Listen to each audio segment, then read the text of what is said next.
코로나19가 미국에서 본격적으로 확산하는 분위기입니다. 국제유가까지 폭락하면서 코스피도 급락했습니다.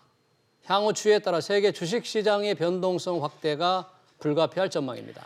네, 코로나19 확산 공포에 휩싸인 미국 정가의 상황 그리고 우리 경제에 미칠 영향까지 전망해 보겠습니다. 도움 말씀 주실 두 분 모셨습니다. 박원곤 한동대 국제지역학과 교수 그리고 김광석 한국경제산업연구원 경제연구실장 자리하셨습니다. 어서 오십시오. 네, 안녕하세요. 네, 김광석 실장님. 네. 방금 저희가 주식시장을 소개를 했는데 네네. 오늘은 정말 여러 가지 변수가 많았는데 네네. 뭐 아주 급락을 했어요. 예. 어떻게 보십니까? 정말 롤러코스터 장세가 아니라고 네. 할 수가 없겠습니다. 네. 지금 코스피도 4.19%나 빠졌고요. 예. 코스닥도 마찬가지입니다. 굉장히 지금 코스피가 안 좋게 지금 1,950원대까지 떨어졌는데요. 네. 이러기가 굉장히 어려웠는데 전 네. 거래일보다 계속 빠져나가는 이런 흐름이 계속 연결되고 있습니다. 네. 근데 지금 이 흐름 중에 좀 중요한 것이 외국인인데요. 예. 네. 외국인이 코스피에서 1조 2,889억 원이나 빠졌습니다. 오늘 하루에. 예. 네. 코스닥에서도 1,430억 원이나 네. 빠졌습니다. 네, 그러니까 네. 상대적으로 기관에 빠지면 좀 덜하지만 외국인의 투자가 크게 빠지는 이런 흐름, 네. 이런 것이 결국은 이제 글로벌리 이 코로나19에 따른 어떤 우려감, 공포감이 확산되는 과정에서 네. 좀 아무래도 이제 확진자가 많은 나라에 대한 그 우려감이 더 커지는 네. 그런 모습들이 이제 투자에 반영되는 것이다. 네. 이렇게 해석할 수 있겠습니다. 예, 그런데 개인들의 움직임은 조금 다른 것 같습니다. 네. 뭐 저가 매수 타이밍이다 이런 뜻으로 읽어도 될까요? 네, 개인들은 아무래도 이제 정보의 불확실성도 네. 있겠고요. 예. 아무래도 그 전날에 이 코스피 전날에 네. 좀 장이 이미 조정이 많이 됐기 때문에 추가 하락이 없지 않겠느냐 하면서 저가 매수의 기회로 삼으면서 네. 개인 투자자들의 좀 움직임이 좀 있었습니다. 네, 사실 주식시장이 충격을 받을 때마다 이런 문제가 있을 때마다 나름 좀 탄력적인 회복을 한 경험이 과거 경험이 있기 때문에 네네. 이런 때도 지금 개인들은 들어가는 것 같은데 외국인들의 이 매도 동향을 주목해봐야 될 것 같아요. 네, 그렇습니다. 네, 지난주에 미국 시장이 사실 굉장히 충격을 받았다가 지난주 금요일 날은 조금 하락폭이 좀 작았는데 네네. 이렇게 떨어진 것은 국제유가 급락이 또 영향이 네. 많이 미친 거죠. 이제 전반적으로 이제 머니 무브라고 표현할 네. 수 있겠는데요. 이 실물 시장에서는 마치 엄청나게 많은 사람들이 네. 그 뭐 이렇게 뭐라고 해야 되나 음식물 같은 거 네. 적극적으로 사는 그런 현상들이 반영되잖아요. 생필품을 사재기한다든가 네. 마치 그런 모습처럼 이 투자 시장에서는 안전자산을 막 적극적으로 네. 걷어들이는 그런 모습입니다. 이거를 이제 포모 현상이라고도 하죠. 이제 fear of missing out. 그러니까 나도 따라가야 된다. 이제 안전자산 선호 현상이 가중되니까 예. 네. 이렇게 상승장에 나도 같이 올라타야 된다. 네. 이런 포모 현상들이 같이 맞물리는 모습인데요. 네. 재밌게도 국제 유가의 하락이 굉장히 뚜렷하게 나타납니다. 제가 오늘 아침에도 EIA 국제 에너지 정보청이죠. 네. 그리고 이 오펙이라는 네. 기구, 그 네. 세라 이런 주요 국제 유가를 전망하는 기구들의 전망치를 확인하고 왔는데 네, 네. 보니까 2분기가 저점입니다. 그러니까 원래는 작년 2019년 상반기에 나름의 저점을 찍고 회복되는 국면으로 전망했다가 전망치가 완전히 수정 전망되고 그럼 있습니다. 또 계속 더 떨어질 거라는 그런 전망인가요? 그렇죠. 이제 원유 네. 수요가 네. 전반적으로 줄기 때문에 제조업 가동률도 줄어들고 예. 네. 자동차 생산이라든가 이런 거 내구재 생산이 줄어들면서 네. 원유 수요가 크게 조정이 되는 거죠. 네. 원래는 이게 상승하는 흐름을 전망을 했다가 전망치를 완전히 대폭 하향 조정한 겁니다. 네. 적어도 이런 전망치마저도 2월 달의 흐름을 보고 전망한 것인데 3월 달에 나오는 이런 지표들을 반영하면 추가적인 국제유가 하락세가 더 예견될 수 있겠습니다. 지금으로서는 1분기, 2분기가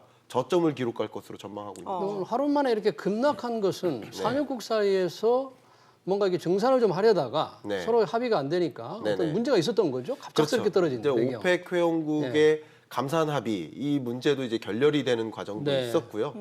그런 이슈와 더불어서 지금 코로나19의 사태가 생각했던 것보다 특히 미국을 중심으로 이거 거침없이 확산될 것 같네 하는 공포감이 이제 반영되는 것이라고 또 볼 수 예. 있겠습니다. 네. 예, 지금 뭐 증시와 유가뿐 아니라 원화값이라든지 또 네. 국고채 금리도 뚝뚝 떨어지고 있죠. 국고채 금리에서 특히 3년물 금리가 사상 최초로 네. 0%대를 기록했습니다. 네. 이렇게 낮아진 적이 없었거든요. 네네. 정확한 숫자로는 0.998%. 장중에 그렇게 떨어졌다는 예, 장중에 그런 그렇게 거예요? 떨어졌던 거고요. 네. 미국 10년물 금리 같은 경우도 지금 최저 금리를 계속 경신하고 있는 중인데 지금 제시된 그래프에서도 좀 나타나고 있죠. 예. 이런 모습들이 이제 나타나고 네. 그리고 이제 금값인 거죠. 금값도 최근에 네. 최고치로 올랐다가 다시 조정되는 것 같이 나타났습니다. 왜냐하면 많은 경기 부양책들이 이제 발표되면서 좀 안전해질 것 같아 네. 했다가 다시 이제 금값이 크게 치솟는 모습들이 또 나타나고 네. 있습니다. 예. 지금 온스당 네.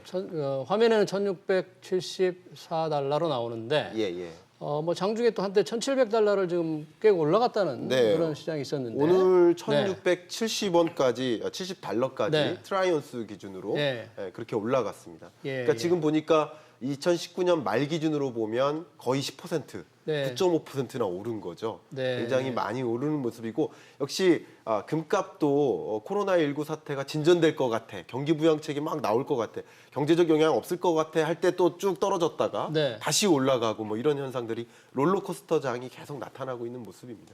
예.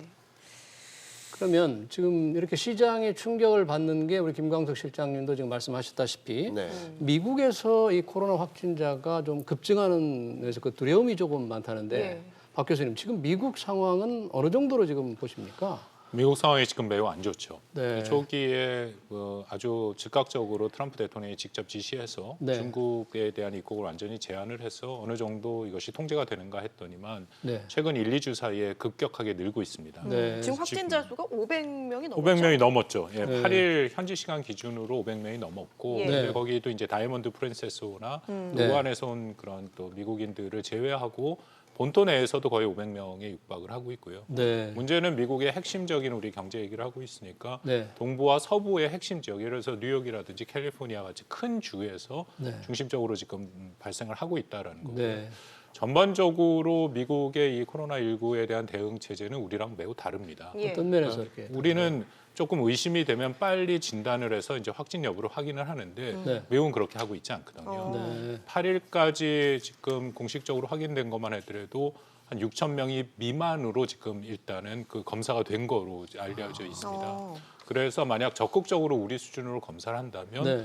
지금 그 숫자보다는 훨씬 더 늘어날 가능성은 있죠. 예. 그러면 이 검사를 6천 명밖에 못했다는 미만이라는데 혹시 뭐 검사 키트가 부족해서인지 아니면은 그렇게 빨리 할 필요가 없다고 정책적으로 판단하는 것인지. 뭐 둘 다를 보시면 네. 될 것 같고요. 처음에 미국에서 검사 키트를 했는데 이게 좀 문제가 있어서 한 예. 2주간 제대로 검사를 못한 결함이 드러났다는. 예, 결함이 예. 드러나서 한 2주간 못했던 그런 네. 것도 있고요. 더불어서 미국이 지금 이 코로나19를 접근하는 건 말씀드린 것처럼 한국이랑은 좀 다릅니다.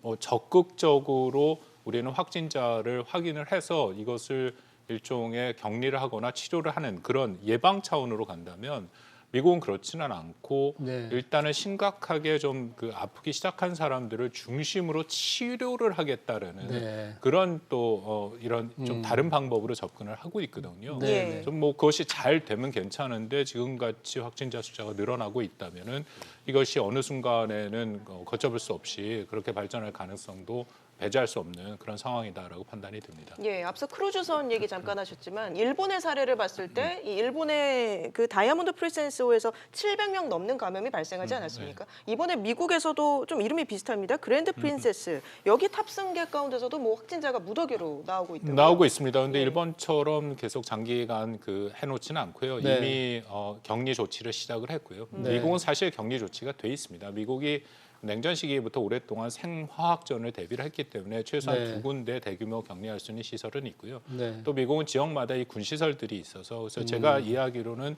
한 1,000명씩 이미 군시설로 지금 이송을 하고 있고 그러니까 하선을 시켜가지고 하선을 시켜서 이미. 움직이고 있고요. 네. 예를 들어서 또 외에 뭐 캐나다 같은 경우에는 비행기를 보내서 자국기를 보내서 캐나다로 지금 이송을 하고 있고 예. 뭐 일본 같이 오랫동안 남겨두지는 않고 지금 1,000명 정도인데 그 정도로 좀 이전에는 신속하게 일본보다는 신속하게 지금 대처를 하고 있다라고 알려져 있습니다. 예. 그런데 지금 뉴욕주 동부에 뉴욕주를 비롯한 몇 개 주가 지금 비상 사태를 선포했는데 TV를 보면 트럼프 대통령은 거침없이 유세를 계속하겠다. 그러니까 대규모 군중이 모이는 거에 개의치 않겠다 그러는데 우리 기준으로 보면 조금 이해하기가 좀 힘들어 보여요. 그렇습니다. 네. 미국의 질병통제예방센터 같은 경우 또 네. 뭐 보건당국에서는 계속 경고를 하고 있는데요. 네. 우리랑 비슷하죠. 우리는 지금 마스크를 주로 얘기를 하지만 뭐 우리도 이 사회적 거리 두기를 얘기하지 않습니까? 네. 미국은 이 마스크보다는 손이 얼굴에 가지 않도록 하는 그러니까 이거 얼굴 만지지 않기 그게 지금 아주 핵심적인 캠페인으로 하고 있고 더불어서 우리랑 비슷하게 사회적 거리 두기도 계속 얘기를 합니다. 네. 근데 지금 말씀하신 것처럼 네. 지금 미국은 대선전이 시작이 됐지 네. 않습니까? 그리고 미국 대선전은 이게 대규모 유세전이 계속 이루어지고 있는 거고요. 근데 트럼프 대통령이 이 대규모 유세를 지금 계속 진행하겠다라고 얘기를 네. 했고 또 민주당의 같은 경우에 선두주자인 버니 샌더스나 조 바이든 네. 특히 버니 샌더스 후보 같은 경우에는 바로 지난주에 7,000명을 실내에 모아놓고 네. 유세를 했고 또 네. 15,000명을 네. 야외에서도 유세를 했고 본인은 네. 계속 유세를 하겠다. 지금 그런 의지를 밝히고 있고요. 예. 얼마 전에 CPAC이라고 이 보수의 이 펀드레이징을 하는 그런 또 단체가 있습니다. 네, 거기에 정치자금 모집하는, 정치자금 모집하는 네. 것이죠. 거기에 트럼프 대통령이랑 펜스 부통령이 다 갔는데 네. 거기 또 확진자가 발견이 됐습니다. 네, 네, 네. 근데 그럼에도 지금 미국에서는 구체적으로 우리 같으면 이제 전체적으로 다 우리 확인할 같으면 텐데 트럼프 대통령 자가격리 시켜야 되는데. 뭐 네. 그렇게 할 텐데 네. 지금 미국은 그런 조치는 안 네, 하고 네, 있는 것으로 네. 알려져 있습니다. 네. 지금 우리나라는 뭐 마스크 대란이 벌어져서 오늘부터 마스크 오브제도 시행이 되지 않습니까? 미국 상황은 좀 어떻습니까? 뭐 마스크 사재기라든지 예, 뭐 시민들, 예. 이미 미국 언론에도 나왔고 현지 있는 사람들이랑도 얘기를 해봤는데 미국도 지금 마스크가 없답니다. 예, 없고 또 손 네. 세정제도 이미 다 떨어진 그런 상태고요. 그래서 실질적으로 말씀드린 것처럼 근데 마스크를 우리만큼 강조하지는 않고 예. 그 손이 얼굴에 가는 것을 막는 그런 네. 일종의 캠페인을 좀 하고 있고 네. 또 손을 자주 닦거라라는 이제 그런 얘기를 하고 있는데 네. 여전히 국민들은 좀 불안하죠. 그래서 네, 마스크에 네. 대한 소요는 굉장히 많이 있다라고 알려져 있습니다. 네. 그런데 얼마 전 뉴스를 보니까 미국의 경우에는 이 검사를 하고 나면 검사를 받은 사람이 내는 돈이 너무너무 많기 때문에 네. 의료 상황이 한국과는 참 다르잖아요. 네. 실제 상황은 어떤가요? 뭐 잘 알려진 것처럼 네. 전 국민 의료보험이 아니죠. 그래서 네. 이번에도 버니 샌더스 후보 같은 경우에는 오바마 때부터 얘기했던 이제 전 국민 의료보험을 하겠다라고 얘기를 네. 했는데 진단 키트 자체는 원래 보험이 안 됐답니다. 그래서 전체적으로 하면 약 3,000불 우리 돈으로 하면 300만 원이 넘는 돈이 전체적으로 진단을 하는데 들었는데 한번 검사를 받는데 예, 검사를 받는데 300만 원. 예, 최근 미국 보건당국이 네. 진단 자체에는 돈을 안 받겠다. 진단에는- 라고 얘기를 했습니다. 근데 네. 미국 의료 시스템이 뭐 미국을 경험한 분들은 다 알겠지만 진단만 하는 것이 아니라요. 네. 가서 의사를 만나서 진료를 하지 않습니까? 네. 진료를 뭐 저도 미국에서 공부를 해서 네. 경험이 있습니다만 한 20초 얘기해도 한 300불 정도 돈이 나오고요. 어, 거기에 300불. 만약 300불이 뭐 30만 원. 뭐 그 뭐 정도 30만 이상의 원이요? 돈이 네. 나오고 그리고 만약 입원을 한다 네. 하는데 그 입원 비용이 제가 갖고 있는 의료보험이 그것을 해주질 않으면 뭐 천문학적 액수가 나오죠. 네. 그래서 우리처럼 이렇게 진단이 활발하게 될 가능성은 사실은 없다라고 판단이 됩니다. 그러니까 검사 예. 키트를 정부가 무료로 설령해 준다 하더라도 예. 진료하고 또 입원할 인건비와 경우 또 워낙 필요하면 크다는 예, 얘기죠. 그렇죠. 네. 인건비가 의사랑 뭐 간호사들의 인건비는 따로 또 책정이 돼야 될 거고요. 또 필요하면 입원을 해야 되는데 입원비는 따로 나온다 하면은 개인 부담이 엄청나게 되는 것이죠. 예. 네. 지금 미국의 대선이 11월에 예정이 되어 있는데 이 코로나19 사태에 따라서 변수가 될 수도 있겠죠. 아주 큰 변수가 된다라고 네. 생각이 됩니다. 이미 예. 유권자들 일부 조사를 한 것을 보니까 네. 지난 이제 이른바 슈퍼 투스데이에 4개 주를 상대로 조사를 했거든요. 네. 약 60%에서 70% 가까이가 미국 대선에 이번 코로나 바이러스 대응이 매우 중요하게 작동을 할 것이다라고 얘기를 했고요. 네. 뭐 이렇게 간다면 말씀드린 것처럼 유세부터 영향을 줄 수밖에 없는 네. 거고 예. 전반적으로 이게 굉장히 사람들한테는 큰 공포가 있고 그 이미 트럼프 대통령과 행정부가 제대로 대응을 하지 못했다라는 것이 미국 언론 물론 트럼프 대통령한테 호의적이지 않은 언론을 네. 중심으로 얘기가 많이 네, 나오고 네. 있습니다만 예. 이제 조목조목 얘기가 나오기 시작했고요. 또 트럼프 대통령 같은 경우에는 말을 바꾸기를 많이 했죠. 그러니까 처음에 네. 이것은 쉽다. 네, 자기가 글쎄요. 대처를 네. 잘하고 있다. 지금도 그렇게 얘기를 하고 있는데 네. 여전히 확진자의 숫자는 늘고 있으니까 네. 이거에 전반적으로 트럼프 행정부에 대한 국민에 대한 신뢰가 떨어지고 당연히 대선에 영향을 줄 수밖에 없다라고 판단이 됩니다. 그럼 예. 지금 초기 대응은 트럼프 대통령의 여론은 조금 안 좋은 쪽으로 작용을 하고 있다고 볼 수 있나요? 뭐 최근 한 2주 사이에 갑자기 네. 특히 지난주부터 시작해서 확진자가 늘고 있으니까 당연히 트럼프 대통령한테 안 좋은 상태로 갔고요. 네. 말씀드린 것처럼 미국이 초기 대응은 잘 했습니다. 뭐 중국에 대한 입국을 완전히 금지해서 일종의 격리 조치를 시작을 네. 했는데 중간에 말씀드린 그 진단 키트라든지 그리고 굉장히 제한적으로 확진자 판단을 했거든요. 우한에 네. 갔다 온 사람이라든지 아니면 정말 열이 있어서 폐렴 증세가 있는 네. 사람. 그러다 보니까 이게 무감염 증세가 오래 가는데 그 증세가 있는 사람들을 다 놓쳤다라는 그게 지금 네. 미국 내 판단이거든요. 네. 그러면 전 주로 다 확산이 되고 그 뒷감당을 할 수 있을 것이냐. 지금 그런 비판의 목소리가 적지 않게 있다라고 네. 알려져 있습니다. 네. 지금 미국의 경우에 저희 한국과 일본 간에는 지금 이제 사실상 여행 금지 때문에 아주 두 나라가 지금 충돌을 벌이고 있는데 미국은 한국에 대해서는 일단 여행 재고 상태인 정도로만 유지를 하고 있어요. 그래서 우리는 사실 한국 사람을 입국 금지하는 게 아닌가 이런 걱정도 조금 있는데 현재 들려오는 소식은 그럴 것 같지가 않다. 정부에서 그렇게 얘기하지 않습니까? 지금 미국의 입장, 한국에 대한 입장은 어느 정도로 지금? 저는 그 부분 좀 우려가 됩니다. 우려가 지금 됩니다. 우리가 얘기한 것처럼 미국 대선 국면이고요. 트럼프 네. 대통령이 더군다나 대선 국면에서 이렇게 가서 확진자가 나타나기 확실히 증가된다면 네. 전격적으로 입국 제한 조치를 할 가능성도 배제할 수 없다라고 판단이 됩니다. 트럼프 대통령 지난 3년간 우리가 대외 정책을 충분히 경험을 했습니다만 예측할 수 없죠. 그리고 주변의 전문가의 얘기를 안 듣습니다. 네. 그렇기 때문에 지금 우리 정부가 뭐 상당 부분 노력을 해서 얘기를 했다라고 하지만 네. 이것이 트럼프 대통령 개인의 결정에 의해서 입국 제한이 될 가능성을 배제할 수는 없고요. 네. 차라리 그래서 제가 우리 정부에 늘 건의하는 거는 네. 이것이 입국 제한이나 앞으로 금지가 안 된다라고 얘기를 하기보다는 미국과 사전에 협의를 해서 네. 미국이 뭐 결정을 해서 지금 세계 100여 개국이 이미 그런 결정을 일방적으로 하지 않았습니까? 네, 네. 그 결정에 사전에 한국과 충분히 논의를 하고 네. 이게 보여질 수 있는 일종의 단계 제한을 좀 넓힌다. 그 다음에 마지막 최종적으로 금지를 한다라는 거를 우리랑 충분히 얘기를 해서 우리가 예측할 수 있도록 해야죠. 네. 최소한 뭐 일주일이나 열흘 전에 경고가 있어야 특히 미국과의 관계는 뭐 굉장히 중요하지 않습니까? 네. 그래서 사람들이 예상을 하고 거기에 또 한국민의 피해를 줄이면서 우리가 대비를 할 수 있지 무조건 지금 안 한다라고만 우리가 예상하는 것은 저는 좀 위험하다고 봅니다. 예, 김광석 실장님. 지금 미국을 중심으로 뭐 이탈리아 또 뭐 중동 이런 쪽으로 확진자가 급증하고 있는 상황입니다. 우리는 네. 반대로 조금 지금 뭐 확진자 증가세가 좀 주춤한 상황이긴 하지만 네. 뭐 세계적인 뭐 팬데믹도 지금 뭐 이미 접어들었다 이런 분석도 나오고 있기 때문에 네. 결국은 우리한테 그 여파가 특히 뭐 경제적으로 다가오지 않겠습니까? 예. 그래서 이제 오늘 나왔던 그린북에 많이들 관심을 갖고 있습니다. 네. 3월 경제 동향인데요. 네. 이것은 이제 기본적으로 보고서의 스타일이 기획재정부가 주관을 하고 네. 주최는 이제 KDI라고 볼 수 있겠습니다. KDI. 그러니까 생산, 투자, 네. 소비 우리 경제를 구성하는 활동 영역들을 다 월간으로 보여주는 네. 것인데 네. 이게 지난 2월 달에는 코로나19의 영향이 다 반영이 되지 않았었는데 네. 어쩌면 비로소 이제 반영되는 모습들이 나오는 것입니다. 네. 정식 보고서상에서. 네. 그래서 또 의미가 있다고 볼 수 있는데요. 두드러진 것이 BSI입니다. 기업 경기 실사 지수. 네. 이 기업 경기 실사 지수가 지금 65포인트를 찍었습니다. 예. 네. 근데 이 65포인트는 굉장한 의미가 있는데 2008년 글로벌 금융위기, 네, 지금 이 지표가 나오는데 네, 이것은 65. 물론 2019년 이후에 월간 지표를 보여주고 있지만 네. 최근 월간 지표로 봐도 65포인트로 크게 급락하는 모습이죠. 네. 그러니까 12월까지 회복되는 듯하다가 다시 꼬꾸라지는 모습들이 네, 이제 네. 전개되고 있는 건데요.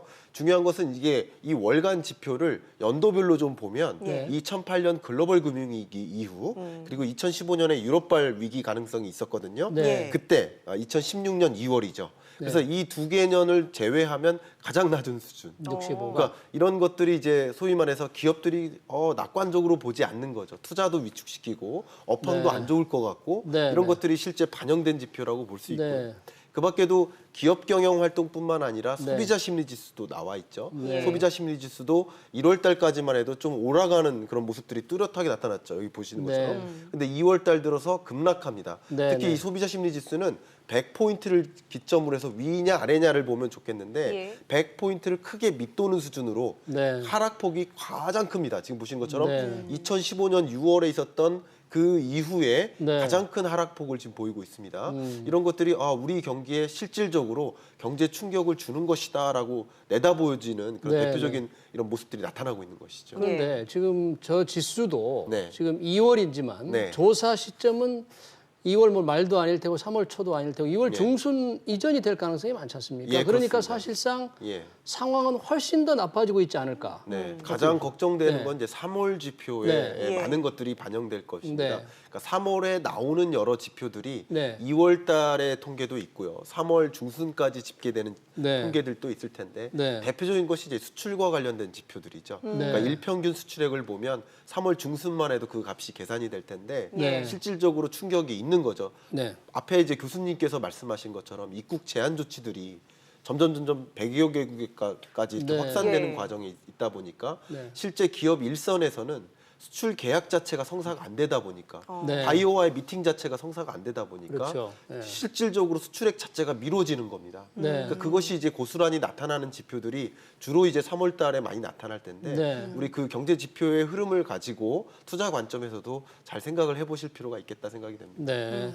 김 교수님, 지금 만약에 이런 상태라면 네. 아까 말씀하셨다시피 우리가 국제 수익률이 계속 떨어지고 있기 때문에 네네. 결국 시장 금리를 쫓아가서 한국은행도 미국처럼 네. 금리를 낮출 수밖에 없지 않나. 시장에서 혹시 그런 기대가 좀 있지 네. 않습니까? 어떻습니까? 제가 얼마 전 이 자리에 또 네. 나와서 한국은행이 이제 4월 달에 4월 9일이죠. 예. 통화정책회의에서 금리를 인하할 가능성이 있다라고 말씀드렸고 네. 또 어쩌면 네. 3월 17일, 18일 이 두 날 동안에 미국의 네. FOMC가 열리잖아요. 예. 그럼 네. FOMC에서 추가 금리 인하가 있다. 그러면 만약에 또 그러면 추가금리요? 네. 예, 추가 금리 인하가 있을 수 있죠. FOMC가 예. 이달 또 3월 17, 18일. 네. 이때 만약에 추가 금리 인하가 나타났다. 그런다면 한국의 한국의 금리 인하가 앞당겨질 수 있습니다. 마치 미국에서 긴급 소집 회의를 열어서 네. 0.5% 포인트나 금리를 네, 긴급 네. 인하했던 것처럼 네, 네. 우리나라도 3월 말쯤에 금리 인하를 단행하거나 아니면 네. 적어도 4월 9일쯤에는 금리 인하를 거의 뭐 이렇게 목덜미 잡혀가면서 인하하듯이 억지로 네. 하는 모습이 연출될 수도 있다고 보여집니다. 지금 네. 뭐 한은의 금리 인하는 좀 기정사실화되고 있는 분위기고 얼마를 낮출지도 관심인데 네. 어느 정도로 낮출 것으로 보십니까? 그것이 결국 3월 17, 18일 이 날의 FOMC 결과가 굉장히 중요합니다. 네. 이때 추가 금리 인하를 하면 우리도 조금 더 적극적으로 금리를 인하할 필요성이 있다고 보여지고요. 우리나라가 2월 달에는 금리 인하를 안 하고 동결을 했지 않습니까? 그렇죠. 네. 결국은 이제 3월 달에 나오는 여러 선진국들의 기준금리 의사결정을 지켜보겠다라는 것이에요. 특히 ECB의 통화 정책도 이번 주에 발표가 됩니다. 유럽에? 예, 네. 유럽 중앙은행도 네. 13일인가요? 네. 이번 주에 또 통화 정책 회의에서 결과가 나올 텐데 당연히 G7이 공조하는 그 기조를 만들어가고 있기 때문에 금리 인하를 할 것이라고 당연히 생각하고 있습니다. 근데 지난번에도 말씀하셨다시피 네네. 우리나라는 금리 인하를 하기에 굉장히 또 어려운 여건이잖아요. 이게 네네. 부동산으로 인해서 워낙 은행빚도 개인들이 많기 때문에 네. 또 부동산을 잡는데 좀 문제가 된다. 네. 또 시장에서 이 정도 낮은 수준의 금리를 더 내려본들 경제 효과가 별로 없다. 네네. 이런 이제 반론도 많아요, 현실적으로. 네, 그렇습니다. 과연 시장이 어느 쪽으로 배팅을 할 수 있을까? 네. 결국 금리를 인하해도 그 통화 정책 자체가 우리 네. 경기를 부양시키는데 힘을 다하지 못한다라는 일관된 여러 전문가들의 의견도 있습니다만 네, 네. 그러나 이제 이 소위 말하는 재정 정책과 통화 정책이 함께 맞물려서 네. 경기 부양적으로 이끈다면 네. 효과가 있을 것이라고 생각이 되고요. 네. 특히 금리 인하를 안 하면 경기 부양의 효과가 더 없을 수 있잖아요. 네. 결국 금리를 인하해서라도 적극적인 경기 부양을 할 것이라고 보여집니다. 다만 2월 달까지는 부동산 시장이나 네. 가계부채를 좀 신경 쓴 것 같습니다. 네. 가계부채가 이렇게 증가하고 있는데 금리를 인하할 수가 있느냐. 네. 그리고 그 금리를 인하하면 수도권 이 부동산 가격을 거의 잡을 뻔했는데 못 잡고 있는 거 아니냐. 네. 이런 얘기들을 하는데 지금 시국은 부동산이 문제가 아닙니다. 지금 시국은 가계부채가 문제가 아닌 거죠. 네. 어쨌든 지금 코로나19로 인한 이런 긴급한 이런 사태를 좀 모면하고 또 이런 경제 충격을 좀 완화하는 데 집중할 가능성이 높기 때문에 네. 금리를 인하할 가능성이 굉장히 높아진 것이라고 볼 수 있습니다. 네. 예, 박원경 교수님, 네. 우리 지금 경제적인 우려를 더 키우고 있는 게 입국을 제한하는 우리 한국인의 입국을 제한하는 나라가 급속도로 지금 늘고 있다는 거죠. 지금 100개국이 넘었죠. 예, 그렇습니다. 전체적으로 유엔에 지금 등록된 국가가 190개국이 넓으니까 네. 지금 반 이상이고 앞으로도 좀 더 늘어날 수 있다. 네. 이것은 뭐 당연하게도 한국의 이 코로나19 상황에 영향을 네. 받을 것이고요. 주춤세가 좀 주춤해지고 우리가 이것을 효과적으로 통제한다라는 모습이 보이면 네. 저절로 이 부분에 대해서는 풀릴 가능성이 있다라고 생각이 됩니다. 근데 그럼에도 우리가 제일 우려하는 것은 역시 뭐 우리가 경제적 얘기에서 말씀을 드리면 일본이나 미국, 중국인데 지금 일본이랑도 이미 사실상 전면적인 입국 금지를 상호간에 한 상태고 오늘부터 그리고 지금 말씀드린 것처럼 미국에 대해서도 가능성이 있다. 또 하나의 관건은 이것이 얼마만큼 지속이 될 것이냐가 예. 가장 핵심이죠. 일본 같은 경우는 일단 3월 한 달만을 서로 간에 입국 예고를 금지를 한 상태죠, 한 했는데 달만. 네. 예, 이것이 만약에 3월을 넘어가서 4월까지 가고 그렇다라면은 뭐 경제에 미치는 영향은 매우 심각할 수밖에 없다라고 판단이 됩니다. 근데 만약에 미국이 한국에 입국 제한할 가능성도 배제할 수 없다고 하셨는데 네. 사전 협의가 중요하다고 그랬지 않습니까? 네. 근데 한미 간의 그런 대화 이런 게 외교적 채널이 제대로 작동하고 있는 겁니까? 이번에 우리나라 외교 당국에 이 문제가 많이 지적이 됐는데. 뭐 우리 당국의 역량이 좀 부족한 것은 분명히 있죠. 전 네. 세계 100여 개국에 이 영향을 하는 거. 특히 네. 지금 최근에 나타난 것은 이제 호주, 일본, 미국 같이 선진국들 같은 경우에는 또 우리가 동맹이고 워낙 밀접한 관계에 있기 때문에 충분한 논의를 할 만한 채널들을 확보하고 있는데 그 외 나머지 국가들이랑은 그런 채널들이 사실상은 그렇게 소통이 잘 된다고 볼 수는 없고요. 결국 네. 현지에는 대사관들이 움직여야 되는데 그 국가들의 체제를 보면 투명성이 없는 국가들이 많이 있습니다. 그렇다면 그 한국에 있는 대사관과의 개인적인 관계가 중요시되는 그런 체제적인 특성이 있거든요. 이제 그런 면에서 우리 정부의 외교 역량은 좀 부족한 면이 이번에 보였고요. 네. 특히 그렇게 따진다면 이제 중국이 가장 핵심적인 관건이 됐죠. 중국을 네. 아시는 분들은 다 아시겠지만 이른바 관시가 중요한 국가고 네. 지금 지방 정부가 통제를 하고 있다 하지만 중국의 체제상 중앙 정부의 허락 없는 지방 정부의 통제는 있을 수 없습니다. 네. 그러니까 그 모든 관계가 이 체제와 투명성에 따라서 중국은 움직이지 않으니까 만약에 우리가 외교 역량을 충분히 갖고 있고 이른바 이 관시 관계를 충분히 잘 운영을 하는 그런 게 이루어졌다면은 좀 이 문제는 해결할 수가 있었다라는 판단은 아쉬움은 듭니다. 예, 교수님 저희가 앞서서 이제 마스크 얘기 잠깐 했었는데 지금 마스크 수급 문제, 특히 이 생산 부족 문제를 개성공단을 통해서 해소할 수 있다 이런 얘기가 있더라고요. 예, 뭐 그쪽에서 좀 제안을 했다라고 알려져 있고요. 예. 지금 거기 개성공단에 그 위생 마스크 우리 제조 회사가 하나 정도 있다라고 하고 있고요. 네. 지금 월간 한 100만 개 정도, 100만 장 생산이 가능하다고 알려져 있습니다. 뭐 나름대로 창의적인 아이디어긴 한데 현실성은 저는 크지 않다라고 보는 게 네. 이 개성공단을 재개하기 위해서는 일단 미국과의 협의가 다 필요하고요. 미국의 제재 면제를 받아야 되고 더불어서 유엔의 제재 면제를 받아야 되는데 거기까지 하는데 시간이 많이 걸리고요. 예. 네. 결정적으로 지금 북한 자체가 이 코로나19로 완전히 이 국경을 다 막은 상태입니다. 네. 그러니까 이런 상태에서 우리가 개성을 연다는 건 우리 국민이 들어가야 되고 또 거기에 생산 설비를 다시 확인해야 되고 또 과연 북한이 그것을 응할 수 있을까? 응하더라도 지금 당면한 이런 상황에서 그렇게 우리가 원하는 마스크 생산을 충분히 확보할 수 있는 만큼의 이득이 있을까에 대해서는 좀 의문이 생깁니다. 그러니까 현실적으로 좀 쉽지 않다는 쉽지 않다는 말씀인 거죠. 예. 네. 알겠습니다. 오늘 두 분 말씀 여기까지 듣도록 하겠습니다. 박원곤 한동대 교수, 김광석 한국경제산업연구원 경제연구실장과 함께했습니다. 고맙습니다. 네, 감사합니다.